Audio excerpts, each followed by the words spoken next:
Cette pierre est la clé qui a permis de résoudre un mystère vieux de plusieurs milliers d'années. Il paraissait impossible de la déchiffrer jusqu'à ce qu'un homme consacre sa vie à décoder le message crypté.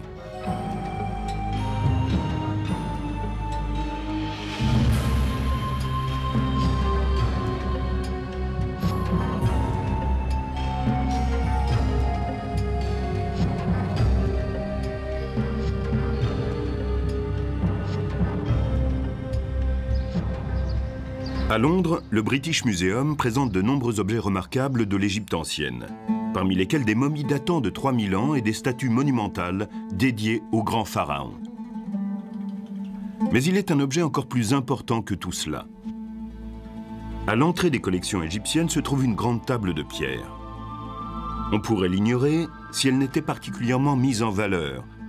On la connaît sous le nom de pierre de Rosette.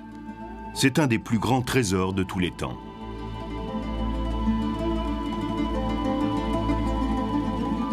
Qu'est-ce que la pierre de Rosette et en quoi une simple pierre a-t-elle transformé notre connaissance du passé?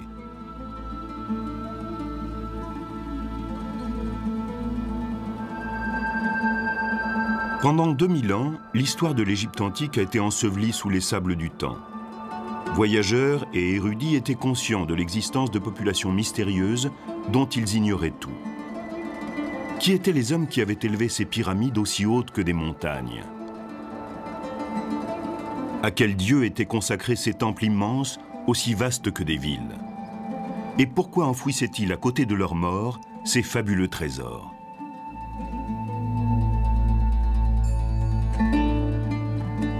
Les explorateurs de cet ancien monde découvrent un peu partout d'étranges représentations. Ce sont les Grecs qui ont nommé hiéroglyphes cette écriture mystique qui couvre les murs des temples, des édifices, des tombes, d'étranges animaux, de têtes humaines et de figures inconnues. Certaines images représentent des Égyptiens faisant des offrandes à des dieux à tête d'animaux. Sur les linceuls et sur les cercueils, on retrouve cette même écriture sacrée. Mais que disent ces étranges inscriptions? Les Égyptiens exerçaient-ils une médecine magique, une magie noire? Possédaient-ils de puissantes armes inconnues? Ces signes peuvent-ils apporter des réponses aux mystères de la Bible? Il fallait trouver une clé. On découvrait l'Égypte ancienne et on ne faisait qu'entrevoir la signification de ces tablettes énigmatiques.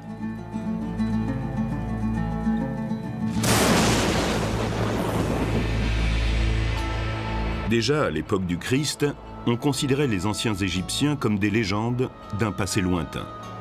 Les historiens ne pouvaient qu'imaginer ce que pouvait être cette puissante civilisation. Les siècles passèrent. L'Europe connut la Renaissance et l'Égypte demeurait dans le silence, attendant de renaître elle aussi. Celui qui va l'éveiller de son sommeil est un des hommes les plus puissants de tous les temps. Son intérêt pour la guerre se mêlait à une passion pour l'histoire. À la fin du XVIIIe siècle, les Français et les Britanniques se disputent la domination du monde. En 1798, Napoléon décide d'envahir l'Égypte. Le pays qui sera maître de ce carrefour entre l'Europe et l'Asie contrôlera le commerce et deviendra le plus puissant du monde.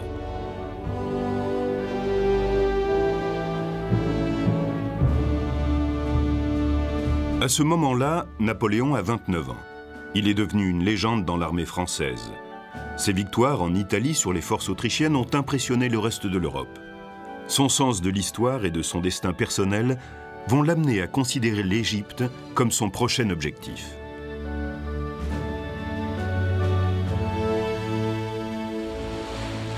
Le 1er juillet 1798, l'armée de Napoléon arrive dans le port d'Alexandrie.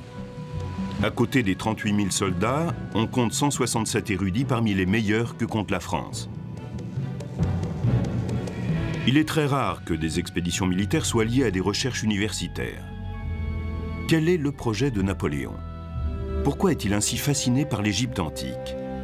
Pense-t-il, comme Alexandre le Grand, que son projet de conquérir le monde passe par l'annexion de l'Égypte?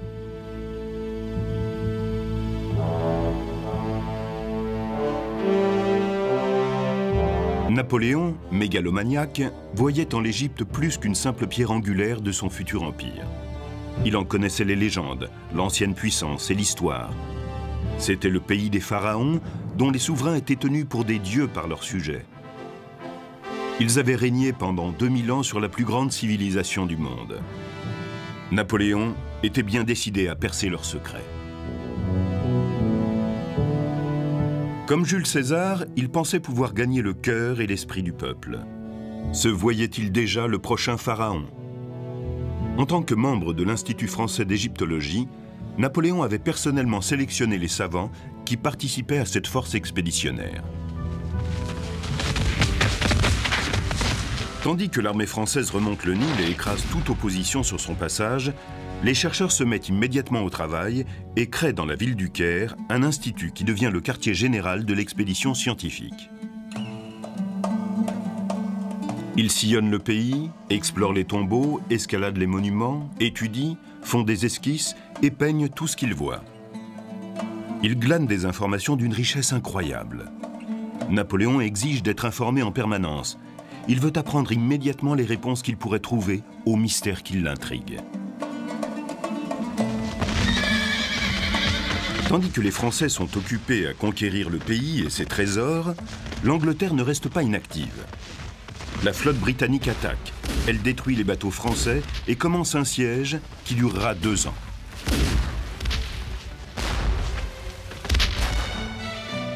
Napoléon lui-même échappe de peu au blocus et regagne la France.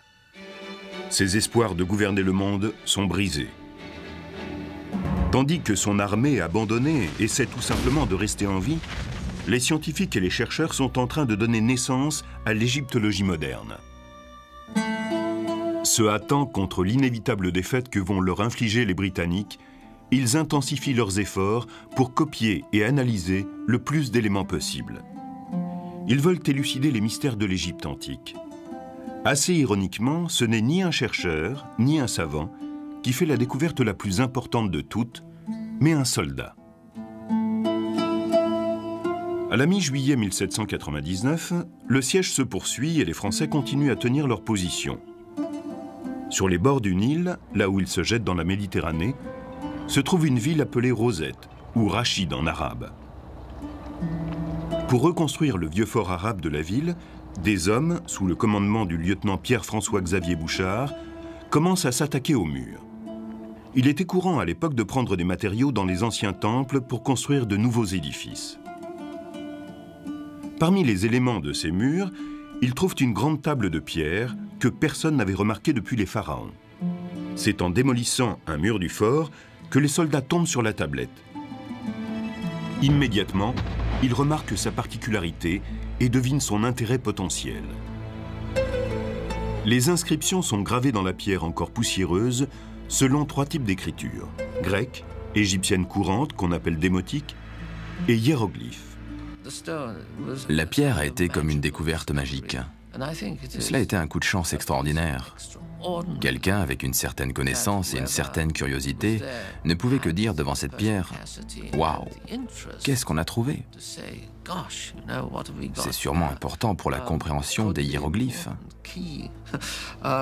Alors qu'un officier peu informé aurait pu penser « C'est juste une vieille pierre, prenez-la pour construire le fort ».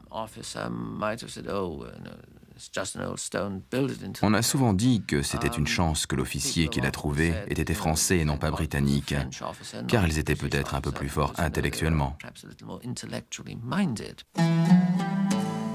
La pierre de Rosette mesure 112 cm de hauteur pour 76 cm de largeur et environ 28 cm d'épaisseur. Elle pèse près de 75 kg. Le général français Jacques Menou donne l'ordre qu'on l'envoie à l'Institut du Caire pour y traduire l'inscription grecque. Que dit-elle? Le grec va-t-il permettre de traduire les hiéroglyphes? La découverte fait tout de suite sensation. Les chercheurs traduisent très vite le texte grec. Il s'agit d'un décret en l'honneur du pharaon grec Ptolémée V pour son premier anniversaire. En échange de services qu'il avait rendus à l'Égypte, des plaques semblables devaient être placées dans les temples dans tout le pays. On sait que les Grecs ont gouverné l'Égypte à partir de 300 avant Jésus-Christ jusqu'à quelques décennies avant la naissance du Christ. Comment cette tablette a-t-elle pu rester là pendant environ 2000 ans? D'autres existent-elles? Le contenu semble peu important jusqu'à ce qu'on arrive à la dernière ligne.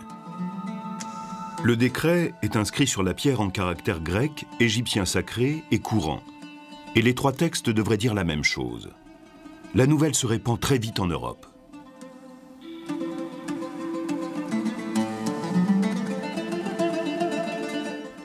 La pierre présente un grand intérêt pour l'étude des caractères hiéroglyphiques.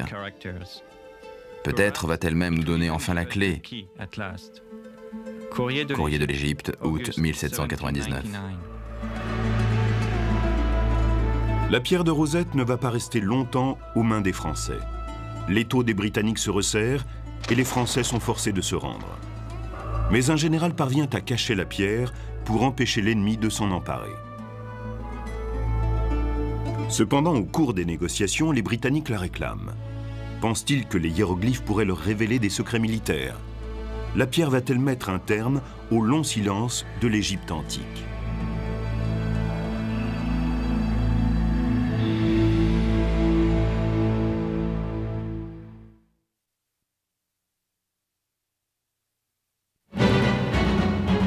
Ces 2 ans de campagne en Égypte ont été un désastre total pour Napoléon. Plus de 9000 hommes sont morts et la flotte française a été anéantie par les Britanniques. Les rescapés ont été pris au piège, assiégés par la flotte britannique sur la côte méditerranéenne. Mais d'un point de vue scientifique et culturel, l'expédition en Égypte est d'une importance capitale et pour longtemps. Elle marque la naissance de l'archéologie moderne. Les hommes ont toujours été à la recherche de leur passé. Et avec la découverte de la pierre de Rosette, ils ont l'impression que les grands secrets de l'Égypte vont enfin leur être révélés. La porte va bientôt s'ouvrir sur ce paysage muet de magie et de mystère. Le déchiffrage des hiéroglyphes est attentivement surveillé par les militaires. Les officiers français en Égypte sont très informés sur la puissance et la gloire des anciens Égyptiens. Et ils en ont sous les yeux la preuve irréfutable. Les pyramides et les temples ont de toute évidence été construits par une grande civilisation, déjà très avancée. Si la pierre de Rosette permet de comprendre sa langue, on pourra ressusciter la splendeur de l'Égypte antique. Et cela, grâce à la France. Quel temps faudra-t-il aux chercheurs français pour comprendre les inscriptions gravées dans la pierre et lire les hiéroglyphes? Parviendront-ils à casser le code avant la reddition? À l'Institut, sous le commandement des militaires, les chercheurs se hâtent de terminer le déchiffrage. La pierre comporte 3 textes, chacun dans une écriture différente. De bas en haut, il y a les hiéroglyphes, le démotique et le grec. La partie grecque indique que la tablette rapporte les mêmes informations dans chacune des langues. Mais bien sûr, personne n'est capable de parler ou de lire une langue égyptienne datant de 2000 ans. Les Français n'ont aucune idée de ce que représentent les inscriptions égyptiennes. S'agit-il de signes phonétiques, comme dans un alphabet, ou de pictogrammes, comme en chinois? Il faut partir de zéro, sans aucune clé.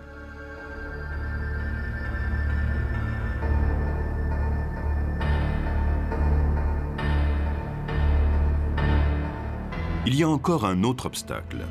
La pierre est cassée en haut et sur les côtés. La partie la plus endommagée est en haut, celle des hiéroglyphes. Il ne reste plus que 14 lignes de texte. Au milieu, la partie démotique comporte 32 lignes, mais elle est cassée sur les côtés. Et la partie grecque fait 54 lignes. Les Français n'ont aucun moyen de savoir quelles inscriptions égyptiennes correspondent aux mots grecs. Et le temps joue contre eux.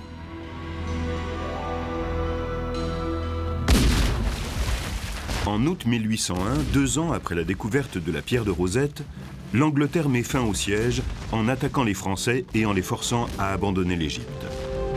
Dans le traité qui signe leur retrait, les officiers français sont autorisés à garder leurs affaires personnelles. Mais l'Institut du Caire doit livrer toutes ses découvertes. Les chercheurs sont furieux. De quel droit les officiers britanniques vont-ils emporter l'héritage du passé? L'Égypte n'appartient-elle pas à l'humanité entière? Que va-t-il advenir de ces trésors sans prix? Quand les Anglais ont obtenu la reddition des Français à Alexandrie, Il connaissait l'existence de la pierre de Rosette. Elle était plus célèbre en France qu'en Grande-Bretagne, mais elle était considérée comme un trophée de guerre et le fruit de la victoire britannique. Les Français étaient très réticents, ils ne voulaient pas laisser partir la pierre et ils l'ont cachée, prétendant qu'ils ne l'avaient pas. Vous nous prenez nos collections, nos dessins, nos copies de hiéroglyphes. Mais qui vous en donnera la clé? Sans nous, ce matériau restera lettre morte. Ni vous, ni vos savants ne le comprennent. Nous détruirons ce qui nous appartient plus vite que les pyramides. Nous enfouirons tout cela dans le sable ou le jetterons à la mer. Vous rechercherez la notoriété, très bien. Vous pouvez compter sur la mémoire de l'histoire. Vous avez déjà brûlé la bibliothèque d'Alexandrie, un membre de l'Institut du Caire en 1801.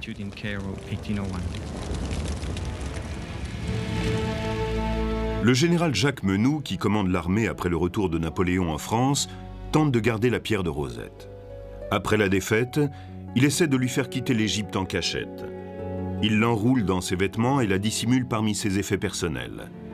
S'il est découvert, Menou a l'intention d'affirmer qu'il s'agit d'un bien personnel, ce qui lui éviterait d'être accusé de trahison. L'armée britannique sait que les Français vont tenter de faire sortir la pierre de Rosette du pays. Ils font venir William Hamilton de Grèce en Égypte. C'est lui qui s'occupe des antiquités britanniques à travers le monde. En Grèce, il a réussi à acquérir les frises de marbre du Parthénon d'Athènes. Les Britanniques savent qu'il ne quittera pas l'Égypte sans en rapporter de nouveaux trésors pour son roi. Hamilton et l'armée britannique soupçonnent fortement Menou de cacher la pierre. Il se présente chez lui à Alexandrie. Le général proteste violemment et affirme son droit de garder cette pierre, mais les officiers britanniques insistent. Sous la menace d'un pistolet, Menou ne résiste plus. Plutôt que de détruire la pierre, il reconnaît la puissance des Anglais et leur droit de remporter ce trophée de grande valeur. William Hamilton confirme l'authenticité de la pierre et l'armée anglaise en prend possession.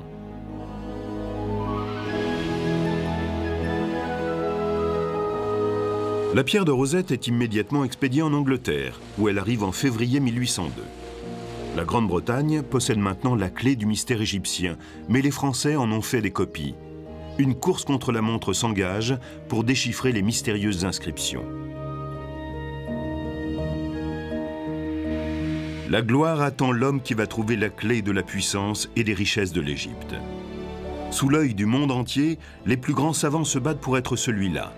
Des amis deviennent rivaux. Qui étaient les hommes qui ont essayé et n'ont pas réussi à déchiffrer le code? La pierre de Rosette livrera-t-elle son secret?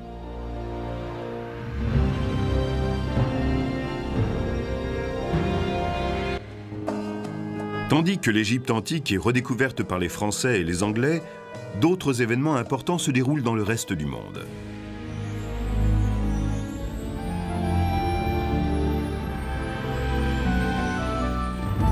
Les États-Unis font plus que doubler leur superficie en signant le traité de cession de la Louisiane en 1803. Les capitaines Lewis et Clark vont bientôt conduire une expédition de 2 ans à travers ce pays qui ne figure encore sur aucune carte. Thomas Elgin captive l'imagination du public en s'emparant des sculptures du Parthénon et en les ramenant par bateau jusqu'en Angleterre. En Chine, après 4000 ans de domination, l'ère des dynasties va s'éteindre avec la fin de la dynastie mandchoue. Au début du XIXe siècle, les récits sur les parties du monde nouvellement explorées stupéfient l'Europe et l'Amérique. Aucune découverte ne paraît incroyable. Tout semble possible. Quand arrivent les nouvelles rapportant la richesse des merveilles d'Égypte, la fascination pour tout ce qui est égyptien est à son comble. On sentait que les hiéroglyphes contenaient des secrets sur les dieux, l'univers, l'astronomie, des choses ignorées des gens ordinaires. Dès le début, il y a eu une curiosité, parce que les choses étaient tellement flagrantes et imagées, et surtout, elles étaient associées au temple, à la religion. On avait le sentiment que les hiéroglyphes devaient renfermer des mystères, qu'ils n'étaient pas une simple écriture, qu'on était devant une civilisation qui, si on en perçait le mystère, nous dirait des choses auxquelles personne n'avait jamais pensé. À présent, l'attention se porte sur le déchiffrage de la pierre de Rosette qui détient la clé de la langue égyptienne. Dès son arrivée à Londres, en 1802, des copies des inscriptions commencent à se répandre dans toutes les universités d'Europe. Les questions affluent devant la plus grande énigme de l'époque. La réponse que la pierre va apporter risque-t-elle de changer les idées sur la religion, la science, l'histoire? Que vont devenir les croyances fondées sur la Bible? Va-t-on découvrir des médecines et des techniques magiques?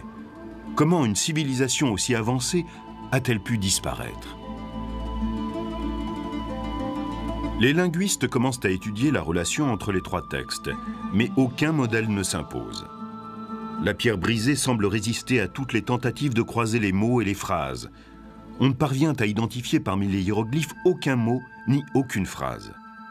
Comment les chercheurs vont-ils réussir l'impossible? Comment faire un premier pas? Désespérés par leurs échecs, les érudits vont chercher de l'aide vers ceux qui les ont précédés. Le premier ouvrage sur la langue égyptienne est un livre grec de Horapollon, qui était, dit-on, un prêtre égyptien. Son livre, Hieroglyphica, écrit au 5e siècle avant Jésus-Christ, traite de l'utilisation et du sens des hiéroglyphes. Horapollon parle de 189 signes différents, dont il donne une description détaillée et également l'explication mythologique. Cependant, en même temps qu'il expose les spécificités de chaque signe, Horapollon ne les associe jamais pour former des phrases ou des paragraphes. Si son approche est exacte, son travail contient aussi beaucoup d'erreurs. Horapollon nous dit des choses vraies, mais en déduit des inexactitudes. Il centre son travail sur les hiéroglyphes égyptiens. Le mot qui signifie mère montre un vautour, nous dit-il, ce qui est juste. Mais ensuite, il explique que dans la nature, il n'existe pas de vautour mâle, que tous les vautours sont des femelles. C'est très étrange. Alors on a commencé à observer la nature et on s'est aperçu qu'il y avait des vautours mâles et femelles. Et Horapollon s'est retrouvé discrédité. Il affirmait donc une vérité faussée par tout un verbiage mystique qui l'entourait. Les chercheurs, brûlants de déchiffrer la pierre de Rosette, consultent aussi les écrits du Moyen-Âge et de la Renaissance. En Europe, à cette époque, sous l'influence de la religion, on pense que les hiéroglyphes détiennent des réponses aux mystères de la Bible. Les gens commencent à interpréter l'Égypte ancienne à partir de la Bible. En regardant les pyramides, ils se disent « ce ne sont pas de simples tombes pour des rois ordinaires ». Ce sont certainement les greniers à blé dont Joseph parle dans la Bible, où il collecte le blé pendant les 7 bonnes années pour se préparer aux 7 années de famine qui vont suivre. Ils perçoivent qu'il y a un mystère, mais l'interprètent toujours à travers un épisode de la Bible. Les chercheurs revisitent aussi le travail d'un professeur de mathématiques allemand, Athanasius Kircher. Au milieu du XVIIe siècle, il était considéré comme l'autorité en matière de hiéroglyphes. Pour lui, comme pour Horapollon, chaque hiéroglyphe représente une idée ou un concept. Mais contrairement à l'érudit grec, il va les combiner en mots et en phrases. Mais Kircher s'adonne à des traductions imaginaires. Son décryptage très fantaisiste amène même le pape à croire qu'il serait capable de lire la langue égyptienne. Un siècle plus tard, quand Napoléon débarque en Égypte, les études de Kircher sont encore tenues pour très sérieuses. Les premiers chercheurs qui tentent de déchiffrer la pierre de Rosette se rendent compte que, par le passé, on considérait les hiéroglyphes comme des pictogrammes semblables aux caractères des écritures orientales, chacun représentant un mot ou une idée. Or, il est nécessaire d'abandonner cette théorie pour accéder au secret de la pierre de Rosette. En 1802, Sylvestre de Sacy, en France, et Johann Åkerblad, en Suède, sont les premiers à rejeter ces vieilles croyances et à tenter une nouvelle approche. Ils ont observé les hiéroglyphes égyptiens et ils se sont dit que d'autres civilisations écrivaient de façon parfaitement normale. Alors, pourquoi fallait-il que les Égyptiens soient différents? Ils ont examiné d'autres documents, Pas uniquement les inscriptions sur les temples ou les obélisques, mais les papyrus par exemple. Et ils ont dit « Regardez, les Égyptiens écrivaient chaque jour des lettres parfaitement banales. Après tout, leur système d'écriture est peut-être parfaitement rationnel. » De Sacy et Akerblad posent une hypothèse. Le démotique utiliserait le système d'écriture occidental. Ils prennent un certain nombre de mots grecs récurrents, parmi lesquels les pronoms « il » et « son », et le mot « grec ». Puis ils cherchent dans le texte démotique des mots qui se répètent à certains endroits précis. Enfin, ils vérifient les correspondances entre l'apparition de ces mots en grec et en démotique. Ces pionniers ont commencé à montrer que le texte n'était pas uniquement symbolique, que certains signes correspondaient à des lettres séparées. Il devenait impossible de regarder ces inscriptions comme un texte ésotérique. Malgré ses premiers pas prometteurs dans la traduction du texte démotique, De Sacy et Akerblad abandonnent sans avoir réussi à trouver le code des hiéroglyphes. 3 ans après la découverte de la pierre de Rosette, il semble bien que l'entreprise est plus complexe qu'on ne l'avait cru au départ. Les plus grands esprits d'Europe commencent à penser que les mystères de l'Égypte ne seront jamais percés. « 10 ans se passent après les essais de Sacy et Akerblad sans sérieuses avancées. La fascination du public vis-à-vis de l'ancienne Égypte continue à grandir. La pierre de Rosette ne tombe nullement dans l'oubli. Pour ceux qui voudraient tenter l'aventure, l'échec des 2 savants est un précédent intimidant.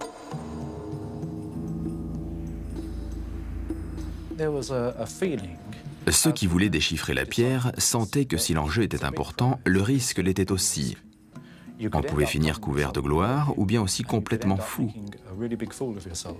Les chercheurs sont prudents par tempérament. Il faut un type de personnalité particulier pour se dire « Tant pis si je deviens fou, je tente le coup ». La compétition va atteindre son comble. Un professeur anglais réputé rivalise avec un jeune chercheur français pour trouver la clé de l'énigme. Le savant britannique va décider de passer ses vacances à décoder la pierre de Rosette. Comment va-t-il être le premier à lire les hiéroglyphes? Nous allons découvrir la légende qui entoure une prédiction selon laquelle un petit provincial sera celui qui jettera la lumière sur le passé.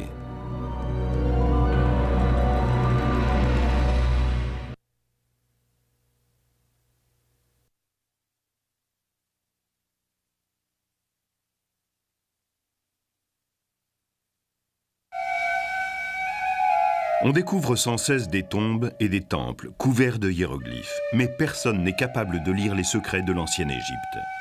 Cette langue magique semble destinée à rester ignorée à jamais.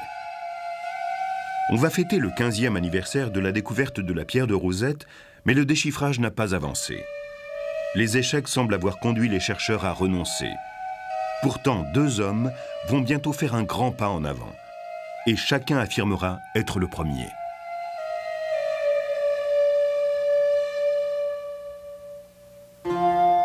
Au cours de l'été 1814, un linguiste et physicien londonien de 41 ans rapporte une copie de la pierre de Rosette dans sa maison de campagne. Il décide de passer ses vacances à se casser la tête sur cette énigme. Cette fois, la pierre va commencer à parler. Thomas Young était un des hommes les plus remarquables que l'Angleterre ait jamais produit.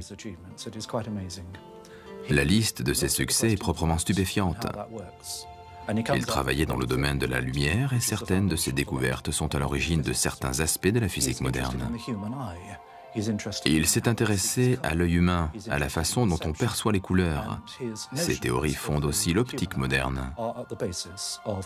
Cet homme était sans doute celui qui a résolu le plus grand nombre d'énigmes qu'ait connu l'Angleterre. Young estime que le mysticisme qui entoure l'Égypte ancienne n'a aucun sens.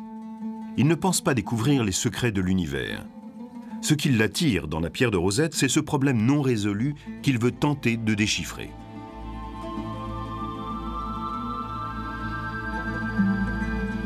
Il commence par se concentrer sur les mots d'un point de vue graphique. Il localise, dans la partie grecque, les lignes qui comportent des mots apparaissant plus d'une fois. Ensuite, il tente de trouver, dans le texte démotique, les passages où des groupes de symboles se répètent le même nombre de fois.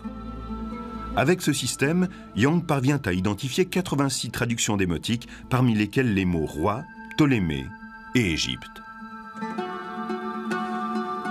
Ce premier succès l'incite à poursuivre ses efforts, là où De Sacy et Akerblad se sont arrêtés. Il est depuis longtemps fasciné par les hiéroglyphes, surmontés d'ovales appelés cartouches, qui semblent placés à des endroits stratégiques dans les temples, les tombes et tout autour. Quelques égyptologues ont déjà émis l'hypothèse que ces cartouches pourraient indiquer le nom d'un pharaon ou d'un membre de la famille royale. Young reprend cette idée pour avancer une nouvelle théorie. Le cartouche de la pierre de Rosette contiendrait le nom de Ptolémée. Si la table est gravée en son honneur, on peut penser en effet que son nom est celui du cartouche de la section des hiéroglyphes. Ensuite, il émet l'hypothèse que Ptolémée étant un nom grec, les Égyptiens l'écrivaient phonétiquement. Si leur écriture est composée de pictogrammes, elle ne peut représenter les noms ou les mots étrangers. 4 ans plus tard, Young est parvenu à rapprocher les lettres grecques du nom de Ptolémée des hiéroglyphes de l'un des cartouches. En 1818, il est le premier à faire parler la pierre de Rosette. La section des hiéroglyphes a donné son premier mot, Ptolémée. Tandis que son succès est bientôt rendu public, de l'autre côté de la Manche, un homme est lui aussi obsédé par le déchiffrage de la pierre. Un homme que Young avait encouragé d'abord et qu'il regrettera plus tard d'avoir aidé.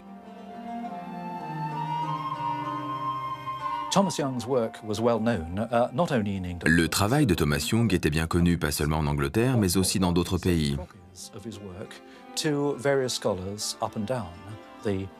Il avait envoyé des copies de son travail à différents chercheurs dans toute l'Europe et en particulier à Paris. Sylvestre de Sacy avait reçu des copies de son travail et un jour, il les montra à un jeune Français du nom de Jean-François Champollion. Le destin de Jean-François Champollion semble lié à la pierre de Rosette depuis sa naissance. La légende raconte comment sa mère, Alitée, avait reçu la visite d'un sorcier des mois avant la naissance de l'enfant. En regardant dans les yeux de cette femme malade, le sorcier avait vu le passé lié au futur. Il lui avait prédit qu'il lui naîtrait un fils qui ferait la lumière sur les siècles passés.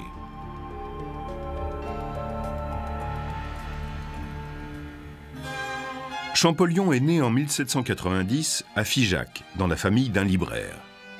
À 11 ans, alors qu'il suit l'école à Grenoble, les récits de l'expédition de Napoléon en Égypte captivent son imagination comme celle de tous les petits Français. Jacques-Joseph, le frère aîné du petit Jean-François, lui lit des articles sur la splendeur et les mystères de l'Égypte. Quand le jeune Champollion reçoit d'un cousin qui fait partie de l'expédition une copie de la pierre de Rosette, il se passionne pour elle. Il a maintenant un but, lire les hiéroglyphes, ce qui veut dire bien entendu déchiffrer la pierre. Durant toutes ses études, il n'a que ça en tête. Les langues deviennent pour lui une obsession qui le consume. Il se concentre sur les langues orientales et moyen-orientales, et en particulier le copte, une langue parlée par les chrétiens d'Égypte et écrite en caractères grecs.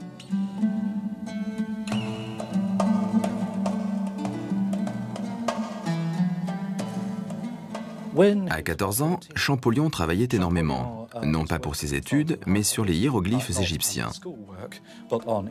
Il en a fait ce qu'on appellerait aujourd'hui une petite dépression nerveuse.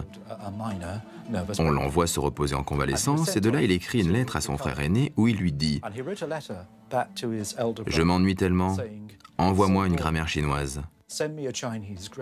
Voilà le genre de personnalité obsessionnelle qui était celle de Champollion. Au début de ses études, Champollion se focalise sur le déchiffrage de la langue démotique et sur ses liens avec le copte. Il pense d'abord que les hiéroglyphes sont des symboles, mystérieux, et qu'il ne pourra déchiffrer par les moyens ordinaires. Mais en même temps que Young, il commence à entrevoir la relation entre les noms grecs et le cartouche des hiéroglyphes.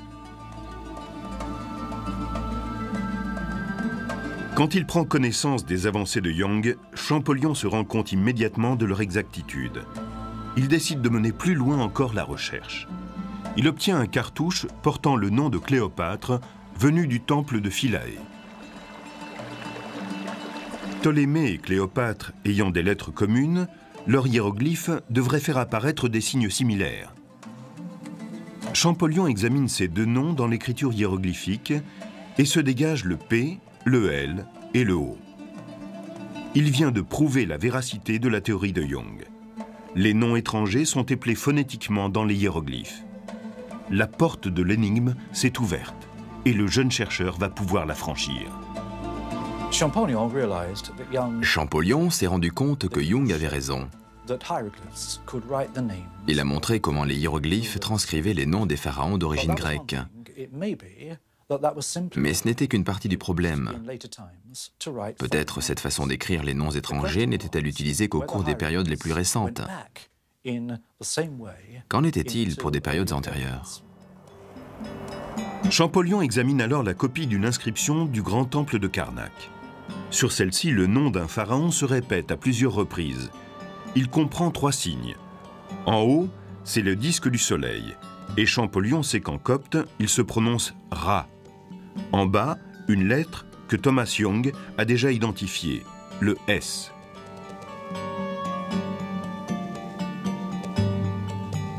Le S est doublé. Donc, maintenant nous avons un nom de pharaon commençant par Ra et finissant par 2 S. Pour le signe du milieu, c'est plus délicat. Personne ne l'a jamais déchiffré. Champollion revient alors à la pierre de Rosette. Quand ce signe y apparaît parmi les hiéroglyphes, le grec le traduit par l'idée de naissance. Champollion se souvient qu'en copte, donner la naissance se dit Mésé. Ça y est, il a le nom d'un pharaon commençant par Ra, puis continuant avec Mésé, et enfin s'achevant par 2 S. Champollion connaissait les noms des pharaons. Et il savait qu'était monté sur le trône d'Égypte le célèbre Ramsès. Il a compris tout d'un coup qu'il tenait la clé du mystère.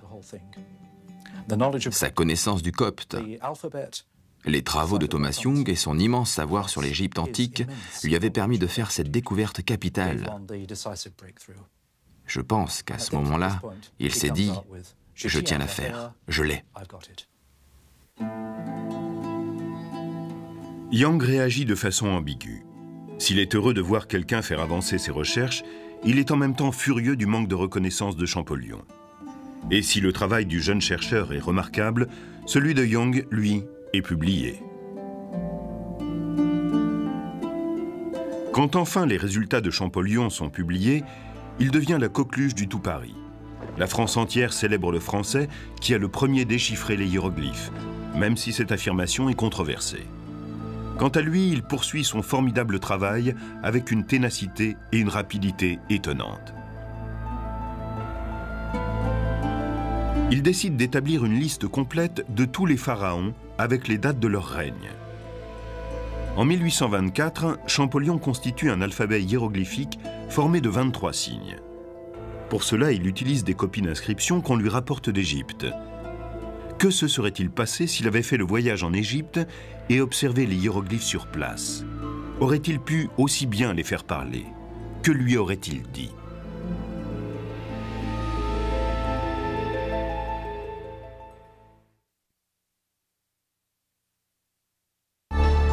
La porte s'entr'ouvre sur l'histoire de l'Égypte.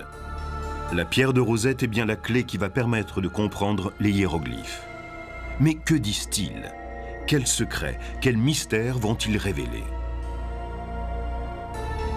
La découverte de Jean-François Champollion lui apporte en France de nombreux éloges. Jusque-là, l'Académie française le considérait comme un fou, un obsédé. Il travaillait seul, à l'écart, sans vie mondaine. Tout d'un coup, il devient un héros national.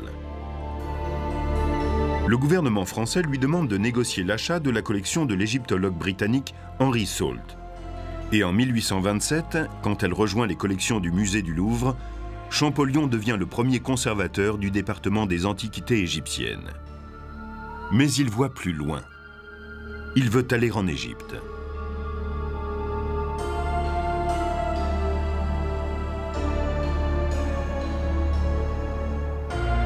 En 1828, avec l'aide du musée italien de Turin, il organise une expédition sur le Nil. C'est le plus grand projet scientifique depuis Napoléon.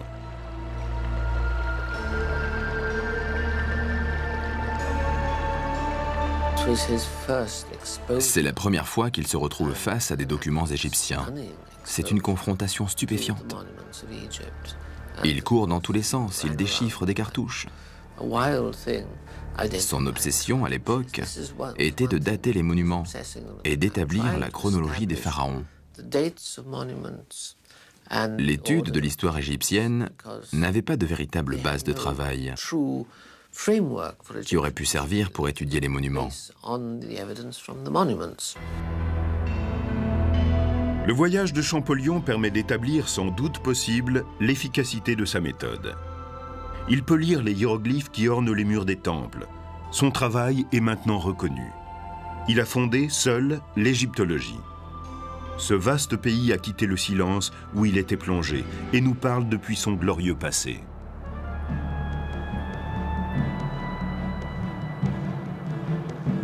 La légende avait transmis les noms de pharaons comme Ramsès et Thoutmosis. Maintenant, on peut identifier leur visage. On sait maintenant quand ils ont régné et dans quel temple ils priaient. De retour à Paris, Champollion poursuit son travail. Il dispose d'assez d'éléments pour écrire une histoire complète de l'Égypte. Malheureusement, il n'en aura pas le temps. Il meurt le 4 mars 1832.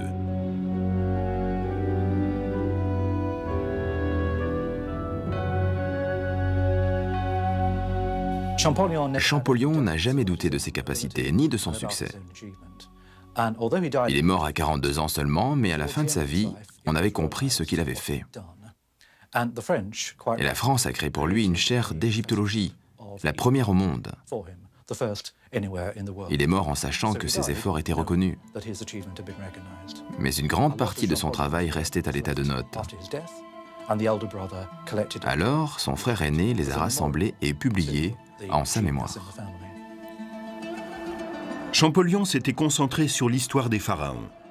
D'autres chercheurs commencent à utiliser les outils qu'il a forgés pour étudier les écritures démotiques et hiéroglyphiques. Les inscriptions sur les murs et sur les papyrus sont innombrables. Peu à peu, va remonter à la surface l'histoire politique, sociale, économique de l'Égypte ancienne. Mais ce sont les écrits de la vie quotidienne qui vont permettre d'en apprendre davantage sur nous-mêmes.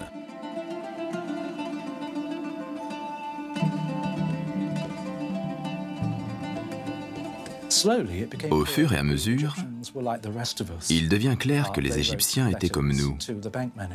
Ils écrivaient à leurs banquiers, aux collecteurs des impôts. Ils tenaient des correspondances sur tous les sujets de la vie courante. Ils avaient une littérature, comme nous. La pierre de Rosette a ramené à la vie l'histoire de l'Égypte antique et par là même de l'humanité. Il y a bientôt 2 siècles que son mystère a été percé, et pourtant nous n'en sommes qu'à gratter la surface de tous les secrets enfouis dans les sables de l'Égypte. Des trésors spectaculaires trouvés dans la tombe de Toutankhamon en 1922, jusqu'à la découverte de la tombe des fils de Ramsès le Grand en 1995, les chercheurs ne cessent de faire de nouvelles découvertes étonnantes.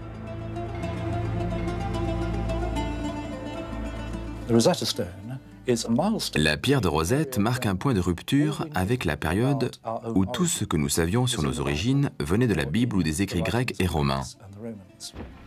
À partir de sa découverte, nous avons pu étudier l'histoire ancienne et l'écouter nous parler. Elle a commencé à nous dire d'où nous venons, d'où viennent nos idées, quelles sont nos racines. La pierre de Rosette nous offre la possibilité de nous retrouver face à notre identité. Les efforts extraordinaires d'hommes comme Napoléon, Thomas Young et Jean-François Champollion ont permis de résoudre l'énigme de la pierre de Rosette. Aujourd'hui, nous pouvons comprendre l'écriture des anciens Égyptiens et leurs secrets.